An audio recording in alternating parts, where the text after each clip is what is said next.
Nah, 5 syarat darurah ini sekarang ini ada apa enggak gitu? Enggak ada kayaknya.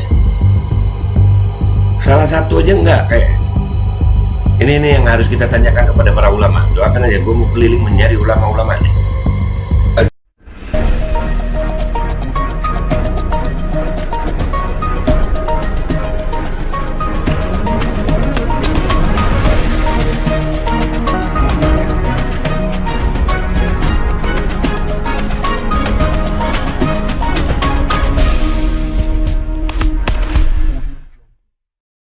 Assalamualaikum warahmatullahi wabarakatuh. Welcome back, selamat datang lagi bersama gue Babe Aldo yang tetap santuy dan bakal sehat. Dan jangan lupa ngopi. Bismillahirrahmanirrahim. Alhamdulillahirrabbilalamin. Wassalatu wassalamu ala sayyidil mursalin Sayyidina Muhammad wa ala alihi wa sahbihi ajma'in. Rabbi syrah li sadri wa yassir li amri wahlul 'uqdatam min lisani yafqahu qawli bijahin nabi wa alihi. Salam revolusi akhlak, semangat revolusi akhlak. Semoga akhlak kita jadi lebih baik hari ini dibanding yang kemarin. Panjang umur perjuangan, merdeka, Allahu Akbar. Guys, seperti biasa, kalau kita sebelum masuk konten, gue harus ngingetin tentang Ustul Hindi, ramuan herbal yang luar biasa. Ada hadis nabinya bahwasanya ini bisa untuk kesehatan kita, bisa menambah imunitas. Imun kita jadi lebih ya di tengah cuaca yang kurang enak, cuaca pancaroba, terus polusi udara ya, hujan nggak jelas ya, imun turun, badan gak enak. Minum Ustul Hindi itu seperti biasa di deskripsi video ada nomor telepon yang bisa dihubungi. Dan mudah-mudahan semua yang sakit dari kita insya Allah itu jadi sakit penghapus dosa, penambah pahala, dan mudah-mudahan sakitnya bisa disehatkan oleh Allah Subhanahu wa Ta'ala. Dan yang sehat mudah-mudahan dapat sehat yang berkah dan manfaat. Amin ya rabbal alamin. Oke guys, konten kita kali ini adalah ya di tengah hiruk pikuk masalah sekarang ini pandemi, harus kita mengalami di Indonesia ini mengalami diskriminasi, intimidasi tentang orang-orang yang belum mau dimicin. Ya itu kita berharap ada suara ulama sih, tapi ulama kemarin mengatakan boleh asal darurat. Ya ini konten gue buat para ulama sih ya. Sebagai orang awam kita mau berpikir gitu, mau bertanya. Ulama-ulama pun gue rasa terpecah juga sih ya. Ada ulama yang pro, ada yang ulama yang enggak gitu. Masalah micin nih, ya apakah nggak bisa jadi jalan tengah ulama nih? Kemarin Ustadz Adi Hidayat, matan Allah betul hayati, ngomong juga ya. Mudah-mudahan gue bisa nyari jalan untuk ketemu Ustadz Adi Hidayat, insya Allah. Nah ini ada artikel menarik dari investigasi.org. Seperti biasa nanti gue tampilin ya linknya di deskripsi. Ini artikelnya ya. Saat kondisi darurat dipermainkan, kita baca sama-sama ya. Artikel ini awalnya diterbitkan oleh aznlova.com di 26 Juni 2021, mempertimbangkan situasi saat ini dan peran MUI dalam penipuan yang dilakukan terhadap masyarakat Indonesia. Kami menerbitkan artikel ini. Bismillah, Allahumma salli ala Muhammad wa ali Muhammad. Amma ba'du, Allahumma salli berkali wa ala alihi. Well guys, sebelum gua mendoakan semoga kita dan kalian semua dalam keadaan baik-baik saja di masa COVID-19 ini, semua jadi serba nggak jelas, ya nggak sih? It has been a year loh, udah setahun ya, and until now, dan sampai sekarang penanganan COVID-19 masih ambigu. Unclear mana kecenderungan yang mau ditempuh, apakah menitik beratkan ke ekonomi atau kesehatan masyarakat. Anyhow, bukan itu yang ingin gua bahas. Ya, tapi benar ya. Jadi masalah pandemi ini sebetulnya mau ke ekonomi masyarakat atau kesehatan masyarakat. Dua-dua kayaknya. Anyhow, bukan itu yang ingin gue bahas, tapi lebih kepada ketidakadilan penanganan oleh pemerintah kepada agama Islam daripada yang lain. Loh kok bisa? Bisa dong, coba dipikir-pikir. Ke mall kok nggak boleh, Jumatan dilarang. Ke mall kok boleh, Jumatan dilarang. Udah gitu MUI-nya dukung pula. Duh, ini dunia apaan sih? Alasannya sekarang lagi kondisi darurah.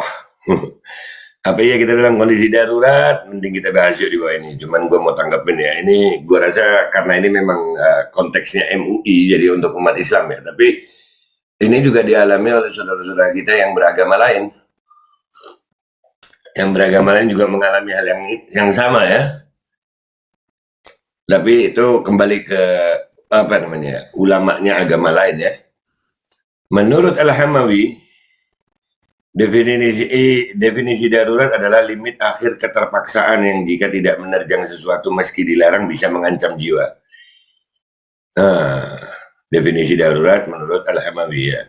Hasyiah Al-Hamawi ala Asyahbah wal Al-Nadair Ibn Nujaim, halaman 108.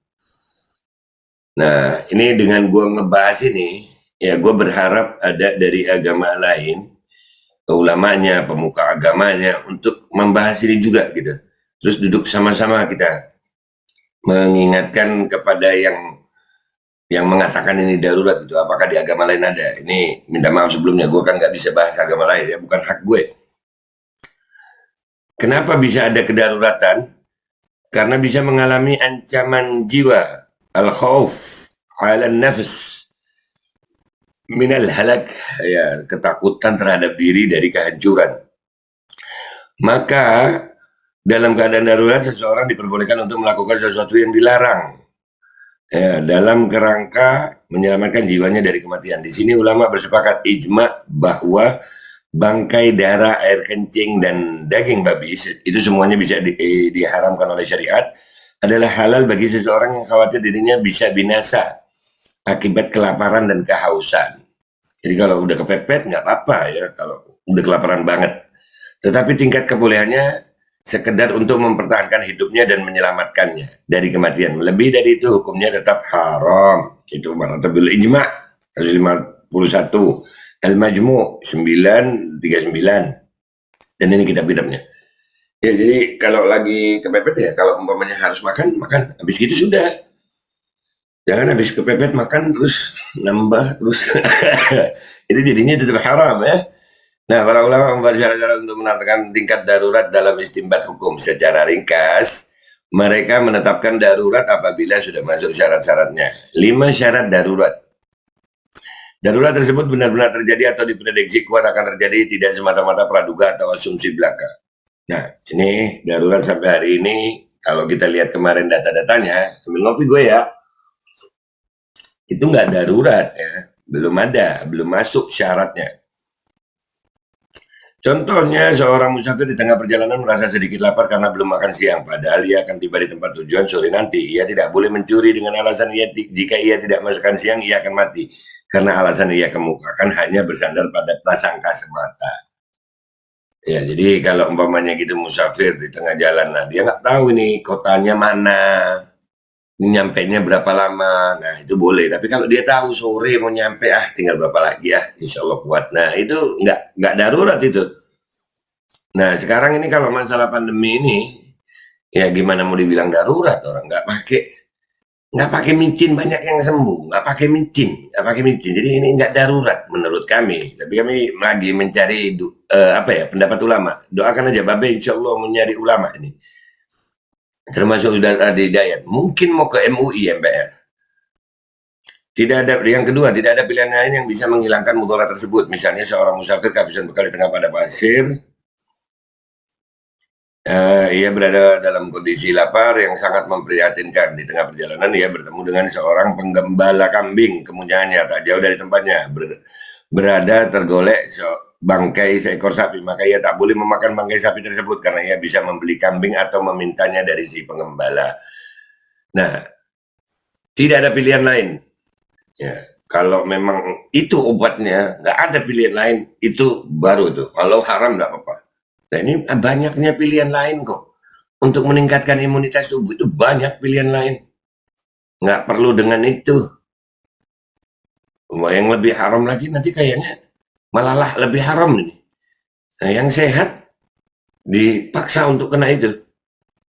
Nah, ini yang kondisi darurat tersebut benar-benar memaksa untuk melakukan hal tersebut karena dikhawatirkan kehilangan nyawa atau anggota badannya.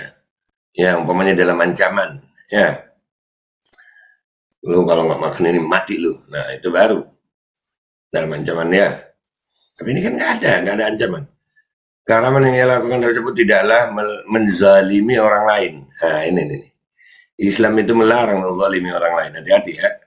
Jika seseorang dalam keadaan darurat dan terpaksa dihadapkan dengan dua pilihan, memakan bangkai atau mencuri makanan, maka hendaknya ia memilih memakan bangkai.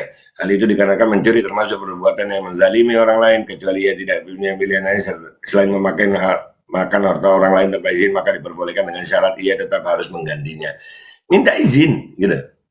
Minta izin atau memberitahu. Tak boleh menzalimi orang lain. Tidak boleh melakukannya dengan melewati batas, cukup sekedar yang diperlukan untuk menghilangkan mudarat. Nggak boleh berlebihan. Jadi itu 5 syaratnya ya. Nah 5 syarat darurah ini sekarang ini ada apa enggak gitu? Nggak ada kayaknya. Salah satu aja enggak kayak.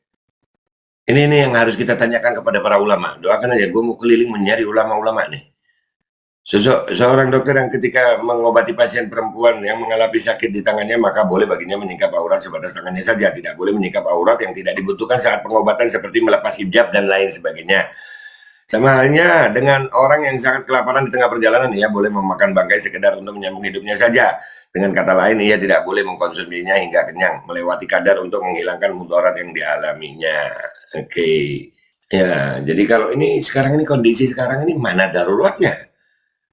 Lihat Al-Burnu, Dr. Muhammad Sidqi bin Ahmad, 1416. Al-Wajid fi idahi kawaidul fiqhul kulliyah. Wah itu Beirut, Lebanon. Dr. Muhammad cetakan ke-1 jilid ke-1 halaman 277. Contoh kedaruratan Ibnu Mufli dalam kitabnya Al-Adab Asy-Syar'iyyah menyebutkan bahwa bila ada seorang wanita sakit namun tidak ada yang bisa mengobatinya kecuali laki-laki, maka dibolehkan buat laki-laki itu saja untuk melihat sebagian auratnya. Ya ini begini, dalam ilmu fikih jurisprudensi Islam terdapat kaidah-kaidah darurat. Kawaid fikhiyah ad-darurah. Dalam menetapkan status darurat itu sendiri, dararu yuzalu, barang bahaya itu harus dihilangkan. Ad-daruratu tubihul mandurat, keadaan darurat membolehkan sesuatu yang terlarang. Tidak ada pilihan lain yang bisa kerjakan, dilakukan atau akan mengancam jiwa. Ad-daruratu tuqaddar biqadriha, kedaruratan itu harus sesuai dengan kadar kepentingannya. Setelah tidak darurat, maka hukum keharamannya pun kembali. Wallahu a'lam. Ya, jadi kalau kita melihat keadaan sekarang ini, apakah bisa disebut darurat? Ini yang harus ada pendapat para ulama nih. Kalau kami melihatnya, bahwasanya ini nggak ada daruratnya, masih banyak pilihan lain soalnya. Pilihan lain itu banyak.